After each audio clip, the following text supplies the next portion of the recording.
Hello. जी sir, नमस्कार। नमस्कार, सच्चिदानंद जी बात कर रहे हैं?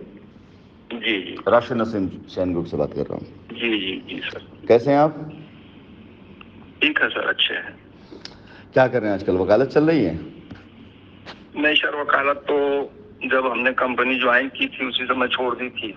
2016 में ही बंद कर दिया था। तो मिर्जापुर रहते थे, तो 19 तक आपकी कंपनी चली, तब तक काम करते रहे। उसके बाद लॉकडाउन ही लग गया। कंपनी उधर बंद हुई, इधर लॉकडाउन लग गया, तब से बेकार ही बैठे हैं आज तक। इस समय लखनऊ चले आए हैं। अच्छा। लगभग 10 महीने से लखनऊ रह रहे हैं। बच्चों की पढ़ाई वढ़ाई करानी थी, तो फिर सबको लेके चले आए, यहीं रह रहे हैं इस समय। चलिए, ईश्वर कष्ट दूर करेगा। ये आपके जो 200 कस्टमर हैं छोटे बड़े मिला करके, सब प्लॉट वाले हैं या इसमें कितने प्लॉट वाले हैं और कितने परसेंटेज इसके अंदर इन्वेस्टमेंट वाले हैं? इसमें जो है प्लॉट वाले में है और पीआईपी इन्वेस्टमेंट वाले हैं। अभी जो पहले चरण में बात करूंगा सचिनंद जी, वो मैं बात करूंगा प्लॉट जिनकी रजिस्ट्रियां होंगी, भले 5 हों, भले ही 5 हो, शुरुआत होनी चाहिए। ठीक है। कहा जाता है ना कि अगर आपको 1000 मील का सफर तय करना है तो पहला कदम उठाना जरूरी होता है। तो अभी तो समझ नहीं रहे, अभी बात पहले कदम की जा रही है। आपके पास रजिस्ट्री वाले कितने कस्टमर्स होंगे जिन्होंने लखनऊ के किसी भी प्रोजेक्ट में अपनी रजिस्ट्री करा रखी है? खासकर पैराडाइज गार्डन की बात कर रहा हूं मैं अभी। सर इसमें लखनऊ के एक भी कस्टमर नहीं है। चलिए, कोई बात नहीं, लखनऊ का कोई कस्टमर नहीं है। हाँ, कहाँ पे आपकी रजिस्ट्री है?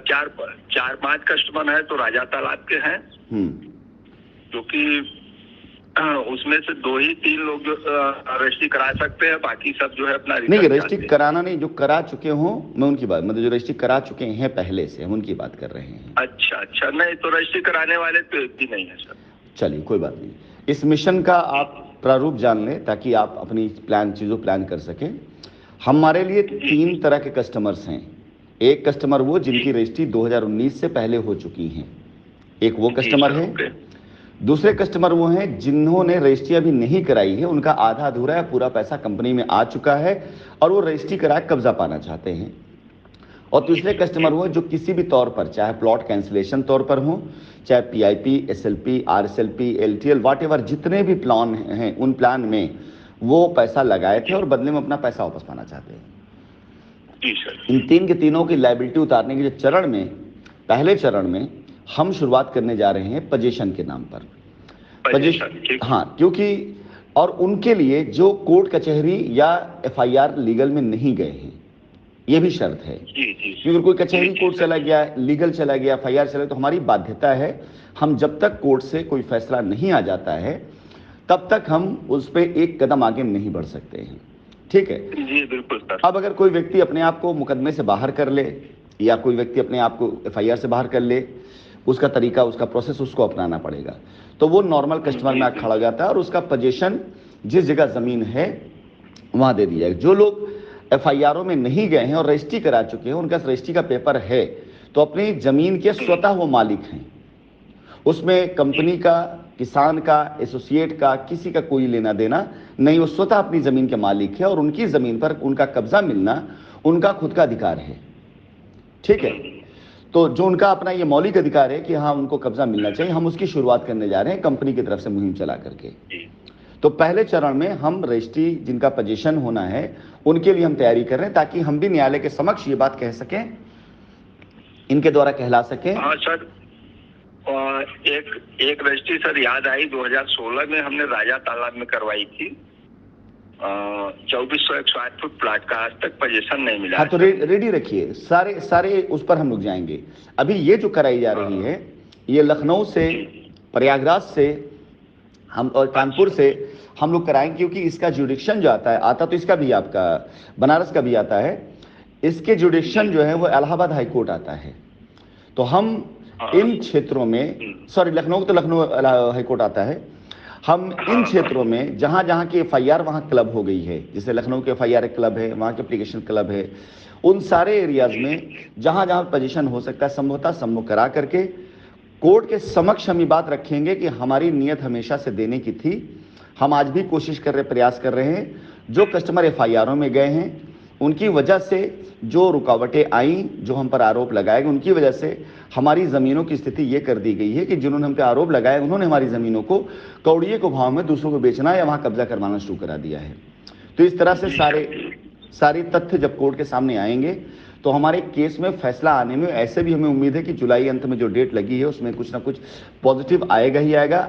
अदरवाइज ये सारे डेटा भी काम आएंगे ताकि कोर्ट तेजी से डिसीजन ले सके कि जब कंपनी कर रही है तो फिर प्रॉब्लम ही क्या है। तो जी सर, जी ये अब दूसरे चरण में कोर्ट से एक बार परमिशन हो जाएगी तो हम लोग परमिशन कोर्ट से इमीडिएट मांगेंगे हमारे बैंक अकाउंट को अनफ्रीज करने के लिए, ताकि हम अपने कस्टमर्स को पैसा दे सकें या जिनसे हमें पैसा लेना है उनसे हम पैसा ले सकें। हमारे भी बहुत से पैसे बाहर हैं जो लोग देना चाहते हैं, बहुत से लोग हमारे पैसों को वापसी करना चाहते हैं, तो हम उनको नोटिस भी करें या उनको हम बोले भी तो पैसा हमारे अकाउंटों में वो दें, और उनके जिनके पैसे हमारी कंपनी में हैं हम उनको पैसा दे सकें, और साथ ही साथ जो हमारा लैंड बैंक है उन लैंड बैंक को हम लोगों की रजिस्ट्री करने में इस्तेमाल कर सकें। तो ये हम चरण, इन तीनों चरणों में लायबिलिटी उतारने का ये प्रक्रिया में पहला चरण पोजीशन वाला। अब आपको लगता है कि आपके पास कस्टमर लखनऊ के लिए नहीं है, कोई बात नहीं, लेकिन इस मुहिम में अगर आप आना चाहते हैं तो जिस दिन का ये अभियान होगा उस दिन आप चाहें तो स्वतः अपनी तरफ से अपने 2-4-10 कस्टमर को साक्ष्य दिखाने के तौर पे कि देखिए कंपनी शुरू कर चुकी है, लेके उन साइट पे जा सकते हैं जहां पर ये अभियान चलेगा। लेकिन रजिस्ट्री जिनकी हुई है जिस प्रोजेक्ट पे, उनको उसी प्रोजेक्ट पे वहीं कब्जा दिया जाएगा और कहीं कब्जा नहीं दिया जाएगा अभी पहले उसमें, जब तक कोर्ट से फैसला नहीं आ जाता है। कि अगर कोई कस्टमर पैराडाइज गार्डन का है, उसकी रजिस्ट्री पैराडाइज गार्डन की थी, तो उसको वहीं पर कब्जा दिया जाएगा और कहीं कब्जा नहीं दिया जाएगा। ठीक है जी। और बताइए कुछ और जानना, कुछ और पूछना, क्योंकि आज मैं सभी एसोसिएट से जो लोग अपने कस्टमर साथ खड़े उनसे मैं बात करूंगा, जिनसे अधिक से अधिक लोगों से। इसमें सर बस यही है कि कुछ लोगों को जो है, जैसे जिनका अकाउंट आपकी कंपनी में गया था जो है, हाँ, हमने जो है अपना पैसा दे के उनका प्लाट ट्रांसफर के लिए दिया था, तो कुछ प्लाट तो ट्रांसफर हमारे नाम से हो गए थे, हाँ, और कुछ नहीं हुए थे, तो उसका कैसे सोल्यूशन निकलेगा सर? कर दिया जाएगा ना। अगर देखिए ये सारी की सारी चीजें तब तक हैं सर्विलांस पर जब तक कोर्ट कचहरी इन्वॉल्व है। कोर्ट कचहरी को एक बार हम संतुष्ट कर दें कि भाई हमने लायबिलिटी उतार दी है, जितने भी लोग गए 200, 400, 500 लोगों का, कोर्ट से हमें उसी ले लेंगे, फिर कंपनी आपकी, आप कंपनी के, कस्टमर कंपनी का, कंपनी कस्टमर की, सब मिल बैठकर देख लिया जाएगा केस को कैसे क्या होना है। कोई निराश नहीं होगा, बिल्कुल निश्चिंत रहें, हर आदमी को सॉल्यूशन मिलेगा। ठीक है, जिस विश्वास पर आप लोगों ने पहले काम किया है वो विश्वास ही कमाना है कंपनी को, उसको कंपनी धूमिल नहीं करेगी। 4 साल के मेरा जो फाइट है, मेरी लड़ाई इसी चीज के लिए है। जी सर। चलिए ठीक है, बाकी मेरा ये नंबर आप पास सेव है ही, और मैं रखता हूं, आगे भविष्य किसी तरह कोई बात होती है, कोई अपडेट होता है, मैसेज करिएगा। ठीक है सर, ठीक सर, नमस्कार। नमस्कार।